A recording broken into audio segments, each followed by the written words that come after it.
Hello and welcome to another episode of The Cat Who Project, a podcast where we take a deep dive into Lillian Jackson Braun's world of Qwill and Coco. In today's episode, I thought we could have a look at one of the main key characters in The Cat Who Could Read Backwards, George Bonifield Mountclemens III. He's a really interesting character and he's also pivotal in bringing Coco into Qwill's life. But more than that, I really enjoy the interactions between Qwill and Mountclemens and how Qwill navigates the complexities of his personality. So who is George Bonifield Mountclemens III? He's actually introduced in the first chapter through conversations between Arch and Qwill at the press club, but we don't actually get to meet him personally until chapter 5.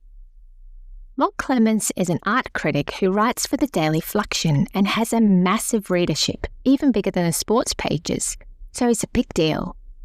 But he's a controversial figure because he really only gives good reviews to a select few. His reviews, for the most part, are quite harsh, and as a result, his column pulls in thousands of letters a week. He's generally described as aloof, opinionated, and hard to get along with. In that first conversation at the press club, Qwill is having trouble understanding the controversy. He says, "I can understand the controversy in sports and politics, but art's art, isn't it?" Arch goes on to say that Arch has become democratic in their town. Anyone can play, and that people are buying paintings instead of swimming pools. He tells Qwill, all artists in this town hate each other, and all the art lovers take sides. Then everybody plays rough, name-calling, backbiting, double-crossing. But Arch stops there because he gets distracted by a corned beef sandwich. Qwill is amazed by the art critic's name and asks Arch to repeat it. He says, "George Bonifield Mountclemens III." Qwill asks Arch if he uses all three names, to which Arch replies, "All three names, all 9 syllables, all 28 letters, plus the numerals." Arch complains that twice a week they have to try to fit his byline into a standard column width. It can't be done, he says, except sideways. He goes on to say that Mountclemens doesn't permit any abbreviations, hyphens, contractions, or amputations. Amputations is an interesting choice of word because we later discover that Mountclemens has lost his right hand and uses a prosthetic hand. In the first few chapters, Qwill teasingly tests the water with people he's speaking with or interviewing to gauge their opinions on Mountclemens, and boy, are their opinions. Arch is probably the most sedate, saying, "I can take him or leave him." He says he never sees the guy, just all the artists who come into the office wanting to punch Mountclemens in the teeth. Cal Halapay calls him a fraud, saying he wasn't qualified to judge art.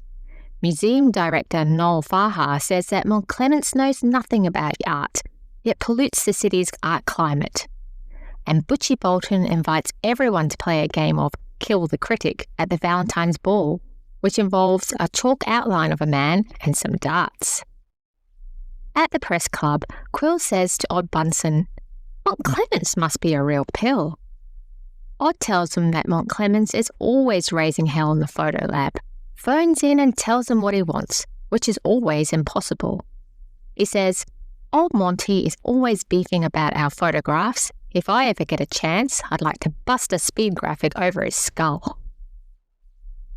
An example of Mountclemens' reviews comes in chapter 4. Qwill is having breakfast and pulls out a paper to take a look at the art page. He finds the review of Franz Butchwater's exhibition of sailboats in the watercolours. Qwill thinks they look pretty good. The review reads, "Any gallery goer who entertains an appreciation for fine craftsmanship must not miss Franz Butchwater's one-man show at the West Side Gallery this month. The artist, who is a watercolourist and instructor at the Penniman School of Fine Art, has elected to exhibit an outstanding collection of picture frames." He then goes on to discuss each picture frame, not mentioning Butchwater's art at all. Mountclemens does have some favourable things to say about some artists, mostly those associated with the Lambeth Gallery, and specifically Zoe Lamberth and Scrano, the artists of the triangles. Qwill visits the Lamberth Gallery and speaks to owner Earl Lamberth, the husband of Zoe, and finally encounters a favourable opinion of the art critic. Earl says, "You have an excellent art column. Mountclemens knows more about art than anyone else in the city, and he has integrity, unimpeachable integrity." After speaking with Earl Lamberth, Qwill thinks, is Mountclemens really a missionary as Lamberth says, or a monster as everyone else implies? So Qwill comes up with his own theory. He thinks that Mountclemens is a fake and that the column is written by ghostwriters, probably a Mr. George, a Mr. Bonifield, and a Mr. Mountclemens. He says that one man could not possibly cause so much trouble or be hated so much. Archer rebukes this claim and says he'll organise a meeting between the pair, but that given that Mountclemens is a recluse, Qwill will likely need to go to Mountclemens' residence because he won't come into the office. Qwill agrees, but thinks he might take bartender Bruno's advice and rent a bulletproof vest. The next day, the reaction at the office to Quill's upcoming dinner appointment with Mountclemens is quite funny. Everyone stops what they are doing to look at Qwill. He feels slightly unnerved by their reaction and silently constructs the headline, "Critic Poisons Reporter's Soup." So, in Chapter 5, we finally get to meet the elusive Mountclemens. Qwill takes a cab to Mountclemens' house and finds it in an older part of town that would have at one time been quite fashionable. But the once stately houses were now run down and converted into cheap rooming houses or places for odd businesses. But in amongst seediness and neglect is 26 Blenheim Place, Mountclemens' house, a Victorian townhouse that defied its neighbours. It is described as tall for its width, plucky and proud with a respectable air. As Qwill approaches the gate, he dodges a couple of drunks and rings a bell.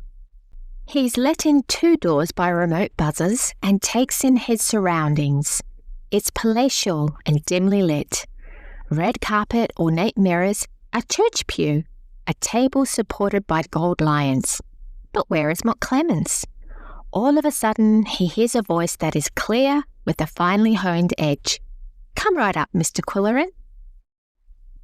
Qwill climbs the stairs and takes in the man he has heard so much about. Mountclemens is described as excessively tall and elegantly slender. He is wearing a dark red velvet jacket, and Qwill regards Mountclemens' face, thinking it quite poetic. His thin hair is combed down on his high forehead, and a fragrance of lime peel surrounds him. Mountclemens says to Qwill, "Apologies for the moat and drawbridge arrangement downstairs. In this neighbourhood, one takes no chances." Mountclemens' place sounds amazing. The fire is roaring, giving off the only light in the room apart from the hidden spotlights on various artworks. The furnishings are sumptuous with red carpet, oversized chairs, ornate tables and bookcases.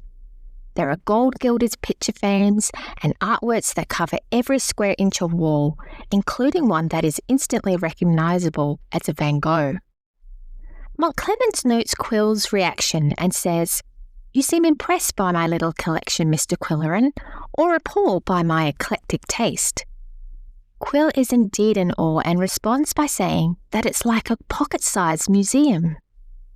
Mountclemens says, "It is my life, Mr. Quillerin, and I admit, quite without modesty, that it succeeds in having a certain ambiance." Mountclemens is truly a wonderful and attentive host. He offers Qwill an aperitif and then says, "You can collapse into an easy chair and prop up your feet." Qwill really does begin to relax, choosing one of the easy chairs. He sits down and is nearly swallowed up by the pillows. I love this line. Qwill experienced an unholy kind of comfort. Arch had mentioned to Qwill that Mountclemens was an exceptional cook, and Qwill was just about to experience this pleasure. The first course was a tart. The crust was flaky and the filling was a tender custard, flecked with cheese and spinach, and Qwill savoured every bite. While enjoying the last forkful of tart, Qwill was already wondering what the next course would be and was delighted by the aroma of lobster. You can almost taste it from this passage. An aroma of lobster greeted Qwill in the dining alcove. Plates of soup, thick and creamy, were placed on a bare table that looked hundreds of years old. As the night progresses, we find out a bit more about Mountclemens, and of course, we meet Coco for the first time. Qwill takes note of the recorder and typewriter over on the side of the room, where Mountclemens must dictate and record his art column. Qwill notes all the art on the walls and comments that none of it is modern. Mountclemens responds to Qwill's remark by saying that he believes in the art of today as an expression of its time, but that he chooses to live with the mellowness of the past. I think that's such a lovely line. He also indicates that behind the Louvre doors, there is, in fact, some 20th century art kept under ideal temperatures and humidity. He explains that those paintings are an investment, but that the paintings on the wall are his friends. There's a real theme of isolation with regards to the character of Mountclemens. He doesn't go into the office. Rather, he records his columns and couriers them to the newsroom. He lives in a big grand house that is fenced off and separated from the crumbling surrounding neighbourhood, and he lives alone in a big house. There's a passage that sums it up on that first night when Mountclemens invites Qwill to move into the downstairs apartment. He says, "Regardless of the rumours that I am a monster, you will not find me a bad landlord. Everyone hates a critic, you know. I have few friends and thankfully no relatives, except a sister in Milwaukee who refuses to disown me. I am somewhat of a recluse. A critic cannot afford to mix with the artists." In further conversations, Mountclemens alludes to having no servants, and this, he says, is because of his morbid fear of robbery. It's interesting that he mentions servants because it's the third hidden apartment that he hides the Scrino paintings, the apartment that would have been used by servants in times past. Mountclemens asks Qwill not to mention all the valuables he keeps on premises. He says he feels he can trust Qwill, and Qwill certainly honours this trust in a conversation with Odd and Arch later at the press club, when Odd says that he's heard that Mountclemens has a house full of valuable art. Qwill just takes a slow swallow of tomato juice and says he's got a lot of junk. There is, however, some irritation along the way, which was predicted the afternoon Qwill accepts Mountclemens' invitation to rent the apartment. Odd Bunsen jokes that Mountclemens will likely rope him into cat-sitting whenever he's out of town.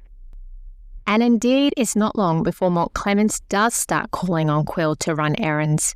On the first Monday morning, Qwill finds a reel of tape outside his door with a note from Mountclemens.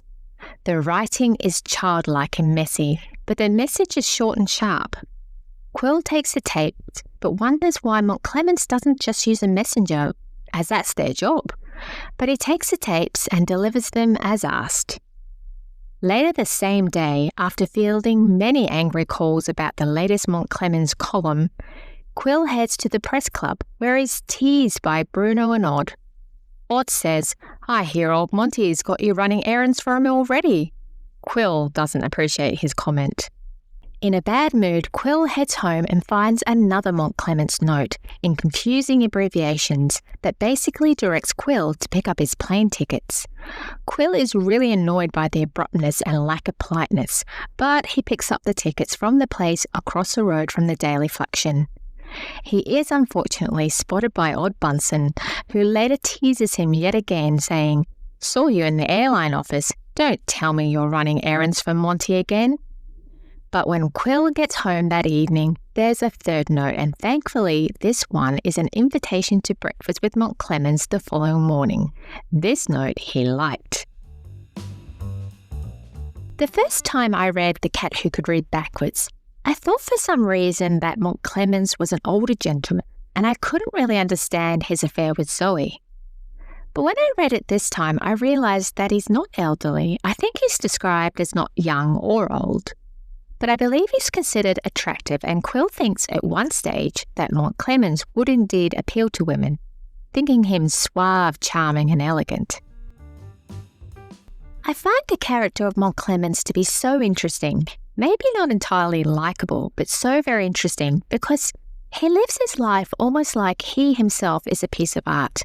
And I'm not just talking about the way he has curated and displayed his art collection, but in the way he dresses, the way he speaks, and even how he prepares each delectable, sumptuous meal.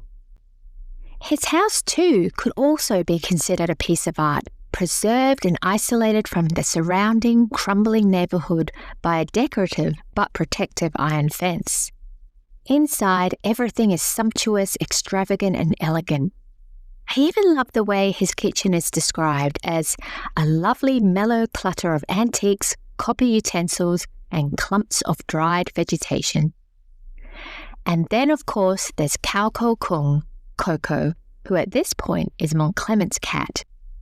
He introduces Coco as though he himself was a precious piece of art. He says, "This is Qwill. He was named after a 13th century artist." But Mountclemens is certainly a complex character who can be charming and generous, but also demanding, ruthless and dangerous, as we later find out. I like that Qwill took the time to form his own opinion of Mountclemens, instead of just deciding to dislike him based on the opinions of others, which would be an easy thing to do given the overwhelming negativity.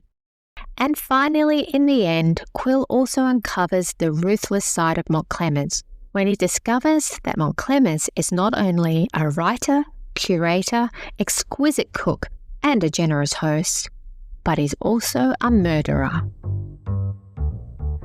Well, that's it for this week, Cat Who friends. I hope you enjoyed this episode of the Cat Who Project. My name is Rohan, and we shall talk again soon. Thanks for listening. Bye.